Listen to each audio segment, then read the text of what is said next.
Hi guys, today we're going to talk about exponential functions. The formula given is f of x equals b to the x power. Sometimes you will also see it written as f of x equals a times b to the x. Some things you should know is the b value needs to be greater than 0 and b cannot equal 1.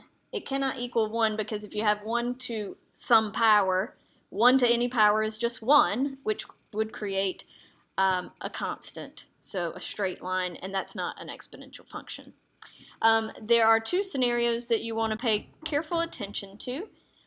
If the b is greater than 1, then you have exponential growth.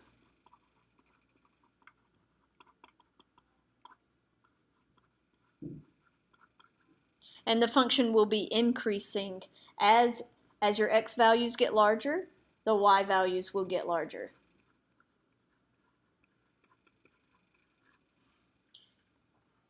And if the b value is between 0 and 1,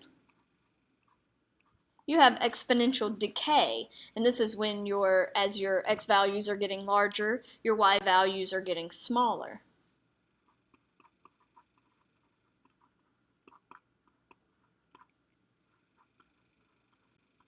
Decay. And that'll be decreasing. So let's try to graph this. I'm going to pick some values for x and see what we get for y, and then we'll plot the points. The given function is f of x equals 2 to the x. Now, the difference here, polynomial functions were written where the x value was raised to an exponent that was a number, so x squared, x cubed, x to the fourth. In this case, the roles have been flipped. Now you have the number is the base and the x value is your exponent. So what I want to do is I want to plug in some negatives, 0, and some positives. So we're going to go -2, -1, 0, 1, and 2. And if I plug in -2 here, recall that a negative exponent causes you to flip the base, do the reciprocal to the base. So we have 1 over 2, and now it becomes squared, which is 1 over 4. Here we plug in a -1 for our x. Again, the base, you look at it as a fraction, 2 over 1. The negative exponent says flip it. We have 1 over 2 to the first power, which is just 1 over 2. Then we have 2 to the 0 power. Any number to the 0 power is 1. And 2 to the first power is 2. And 2 squared is 4. So we have these ordered pairs. -2, 1/4. I'm going to write it just up under here. -2, 1/4. -1, 1/2. 0, 1, 1, 2, and 2, 4. So I'm going to plot these points over here, counting each square as 1. So -2, 1/4 would go up just a hair. -1, 1/2. 0, 1. 1, 2, 2, 4. I could go even further. If I plugged in a 3 here, it would be 2 to the third power, 2 cubed, which is 8. So if I plugged in 3, I'd get 8. At 3, I'd be at 4, 5, 6, 7, 8. And you also want to pay attention to your negatives. If you go back, so if I use -3 as my input value, so 2 to the -3 power, 2 to the -3, we would flip the fraction for the negative, 1/2 to the third here, okay, which would create 1 over 8. Well, 1 over 8 would just put us a little bit closer to the x-axis. Okay. Then if I did it again, if I went back to -4, well, it would just cause this to be 1 over 2 to the 4th, which would be 1 over 16, which is a little bit closer to the x-axis. Now, there's only so much I can do here to try to make it look that way, but what you want to do is keep thinking in your brain, well, what if I just moved a step back? What if I continued just one more step, just one more step? Are you ever going to actually land on 0? And the answer is no, because you're just going to keep creating a fraction here with a large denominator, which makes it a smaller value. Okay, so it's going to get closer and closer to the x-axis, but never touch. So we want to graph this.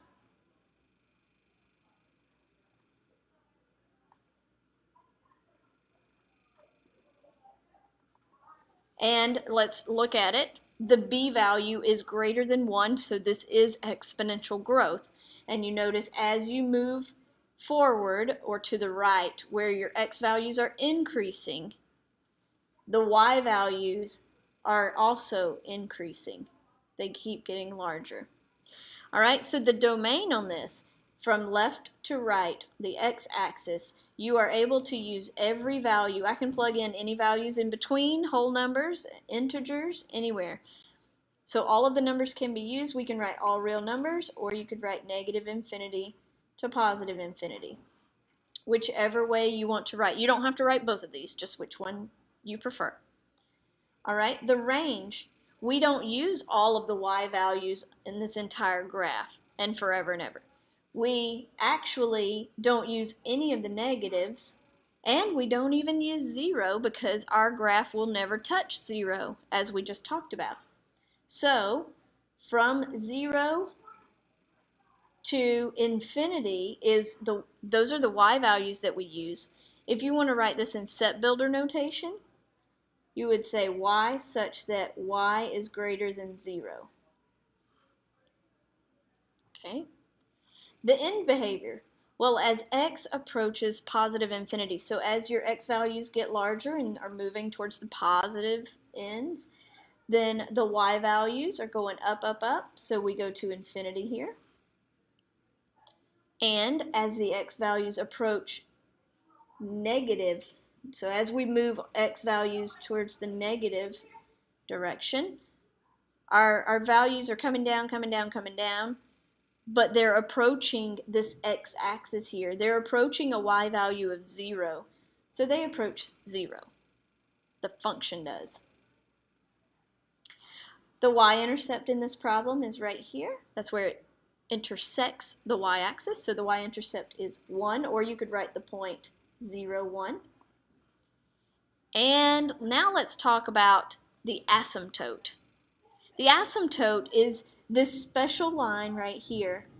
Because our function is getting extremely close to it as our x values get smaller, we call it an asymptote. So our function is going to run alongside of it, but it's never going to cross it or intersect it. So we want to define down here an asymptote. It is a line. The function approaches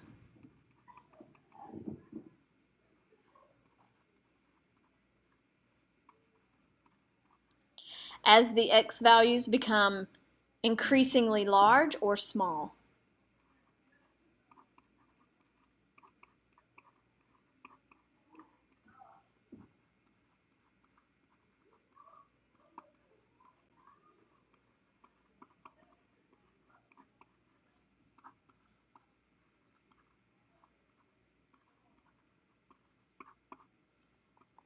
So in this case, the asymptote is right here on the x-axis, but we want to give the name of the line, give the equation of the line. And so that is y equals 0. All right, flip over. If you take a look at this one, the b value, b to the x power, the b value is 1/2. Since the b value is between 0 and 1, this will be exponential decay. So we have our x and our y. I'm going to plug in -2, -1, 0, 1, and 2 again. 0, 1, and 2. If I plug in -2, I have 1/2 to the -2 power. Well, that means flip the fraction for the negative. So I'll have 2 over 1, which is just 2, squared. So that makes 4.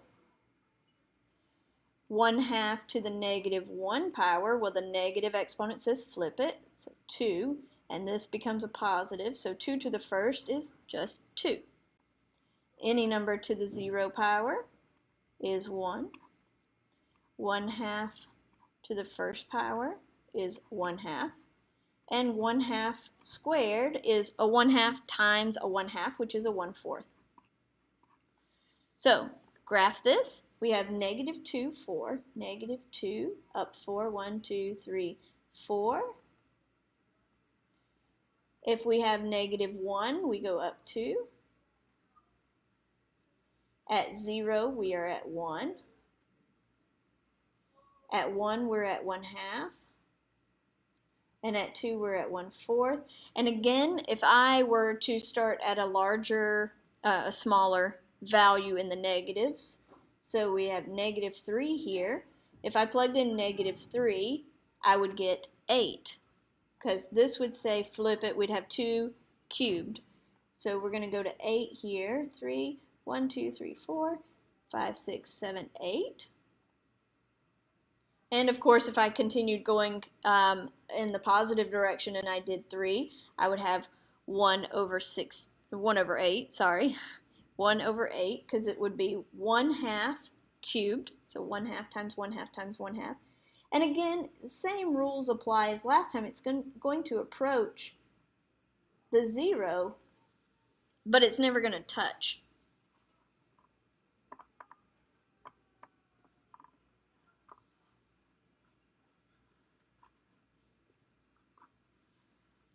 All right. Now, as the x values keep getting larger, so as we move towards positives and larger positive numbers, these y values keep going down, down, down. They're getting smaller, smaller, smaller, and closer to 0. So this is a decreasing function, or exponential decay. The domain here, again, all real numbers. I can keep going forever and ever to the right and forever and ever to the left. So all real numbers. The range, again, I am not using any y values in the negative region. So I'm going to say from 0 to infinity. As the x values approach positive infinity, so as my x values go this direction, my y values, my function, is getting really, really close to the x-axis. So it's getting closer and closer to 0 for y. And as x approaches negative infinity, my function is going up, up, up, up, up, higher and higher, so it's trying to go to infinity.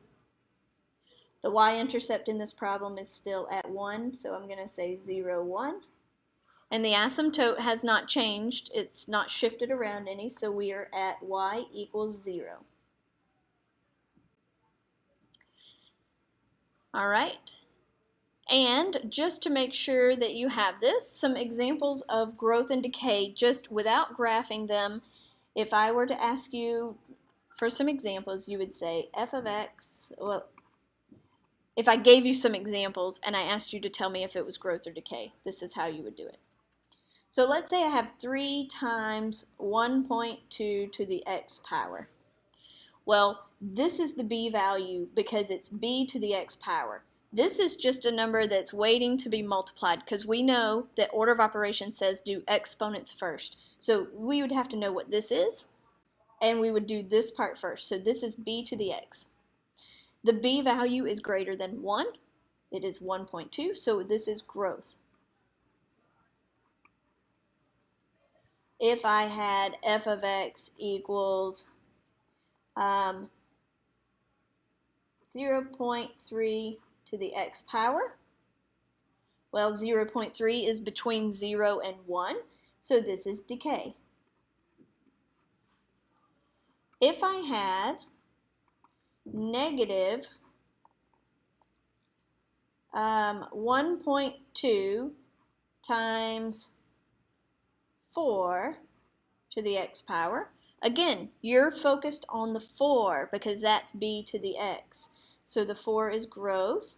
It's bigger than 1.